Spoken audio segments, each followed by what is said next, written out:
This TikToker just lost his life during a TikTok prank, and it's all from an old trend that everyone did growing up that has been slightly altered for TikTok in a more reckless way. So, what happened? Well, this man shot an 18-year-old over a ding-dong ditch video, and it's way more than just another viral trend going wrong. This is one of those times that I'm having to report on something that's already gone too far and can't be taken back. So, fair warning, this isn't the most fun video. Tonight, an arrest for murder in Virginia after teens tell authorities an age-old childhood prank, the ding-dong ditch, turned deadly. A high school senior shot to death while doing the stunt, his friends say, for a TikTok video. Now the homeowner, Tyler Chase Butler, arrested and accused of second-degree murder. So let's set the scene. It's 3 a.m. in Spotsylvania County, Virginia. A group of high schoolers are out filming a prank for TikTok, the kind your parents probably called harmless mischief, and the internet calls, I guess, a ding-dong ditch prank. And we all know how this prank goes. It's older than the internet. You knock on someone's door, run off, and the trend part involves, I guess, getting the footage and posting it for clout. What could go wrong, right? Well, apparently everything. Everything went wrong. 18-year-old Michael Bosworth Jr., a high school senior, had no idea this would be the last video he'd ever film. Yeah, we just waiting to get shot. Okay, yeah, pretty much. You know what? Anything for the content. Anything for the content. So he was out with 2 friends at 3 a.m. They hit a few houses in the neighborhood. Then they reached this home of a 27-year-old Tyler Chase Butler. Butler didn't just call the cops, he opened fire. According to the police, Bosworth was shot in the torso and later passed away in Washington Hospital. One friend was grazed by a bullet, and the last one got away. Butler was arrested days later and charged with second-degree murder, malicious wounding, then finally 2 counts of using a firearm in commission of a felony. No bond. He's currently sitting in Rappahannock Regional Jail right now. So overall, this is probably the worst possible way this prank could have gone. And look, I talk about how wrong pranks and this content can go here on this channel, but this one went beyond most of the videos I cover. Because at the end of the day, a high school senior is gone, a man's in jail, and the rest of us are now asking, was this a tragic misunderstanding or a predictable result of viral stupidity? Well, let's walk through what happened. And you can see in the clip, this wasn't just ringing doorbells. Witnesses say kids were kicking and banging on the door.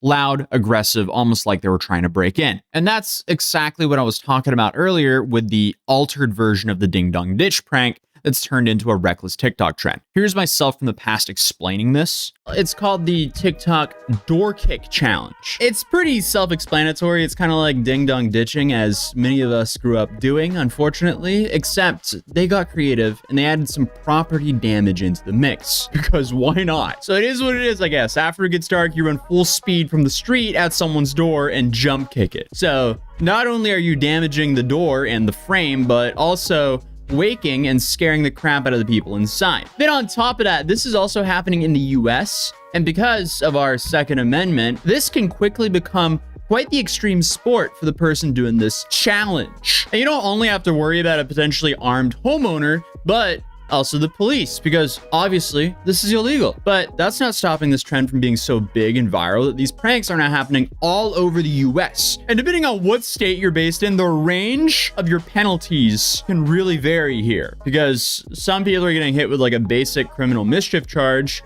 and others with breaking and entering, because surprise, surprise, if you kick in someone's door at night, that's a charge. So let's play some of these clips because it's ridiculous.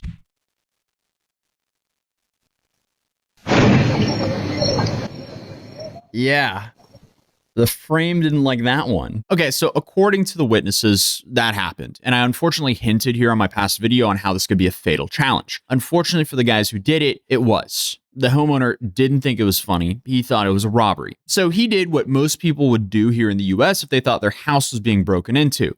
Grab a firearm. The Spotsylvania County Sheriff's Office saying in a press release it was 3 a.m. Saturday morning when they got a call for a burglary in progress where shots were fired.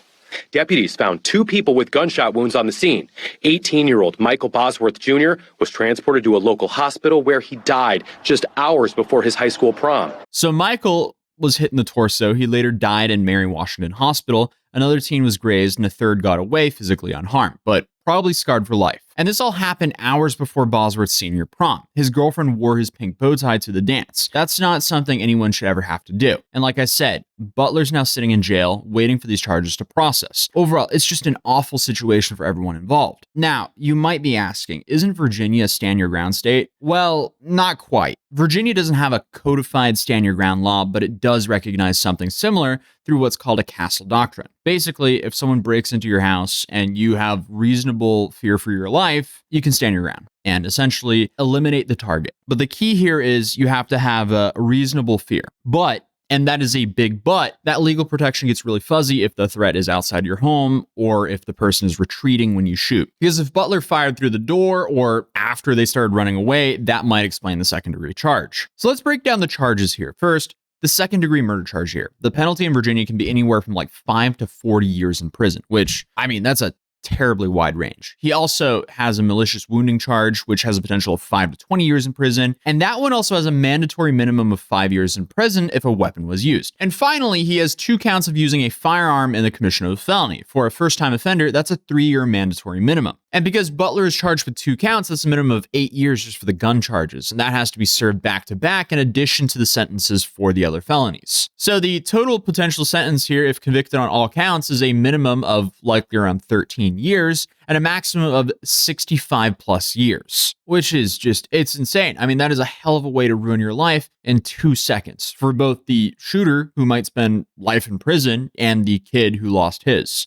Of course, final sentencing would really depend on plea deals, whether charges are dropped, the trial outcome, and how the judge chooses to structure the sentences. And some people are probably saying, good, well, he ended the life of a kid, or well, 18-year-old. But a lot of the internet are actually defending the shooter because he very well might have thought he was being robbed. Like, if you're jolted up at 3 a.m. by a loud thud at your front door, you're most likely acting in a daze of flight or flight, and you're not fully awake yet. And then you just have all these like unknown details. Like, what if he had a few drinks before going to bed, was woken up in a jolt? Like, there's so much that could be there. But again, as I said, we don't have the full details. Obviously, there's a big difference in firing at your front door thinking you're being broken into versus running after and firing on the people who are already fleeing. We just don't know what happened. Either way, it's just another story of a viral prank and an absolute tragedy. And it's frustrating to see this because I've already covered this trend 6 months ago where I even said, this is going to end horribly wrong.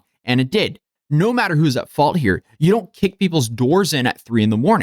Actually, you don't kick people's doors in at all. Like, just don't do this trend. It is absolutely not worth the upside because ding dong ditching apparently just isn't what it used to be. It's not a giggling sprint down the driveway anymore. It's a forceful of drop kicks to the door at 3 a.m. in a country where, being allowed to shoot someone at your door is on a state-by-state basis. This is not a prank. This is how you cut your life short. But unfortunately, I mean, this trend isn't going anywhere because there's more and more of these clips on TikTok going viral. Check this.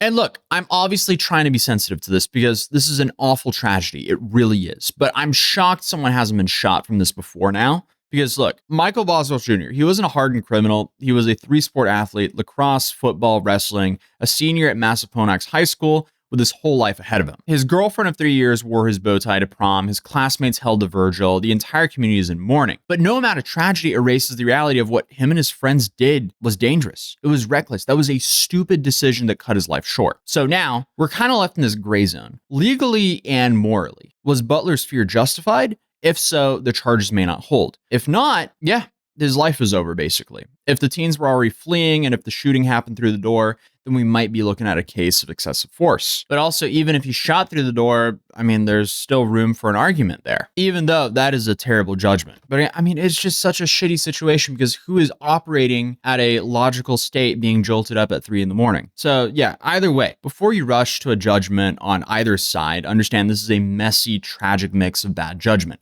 and viral clout chasing. I mean, it should be obvious by now, but please don't jump kick people's doors. We've seen pranksters get punched, arrested, and even shot at before, but now another one has passed away, and this probably won't be the last. Unfortunately, it's sad. This is a tragedy. I guess internet culture has just blurred the line between a joke and a threat, and how consequences of crossing that line are now becoming more and more serious. So, I mean, overall, if you're a teen thinking about trying this kind of thing, please don't. If you're a homeowner, you better know the law before you pull that trigger, because both sides can lose everything in seconds. And I guess to everyone else, especially prank creators and IRL streamers, maybe rethink what you do for content. Stay safe, stay smart, and please, let's keep these pranks harmless at least, because I don't think anyone wants the outcome we had in today's video. But other than that, I'll see you guys in the next video. Peace.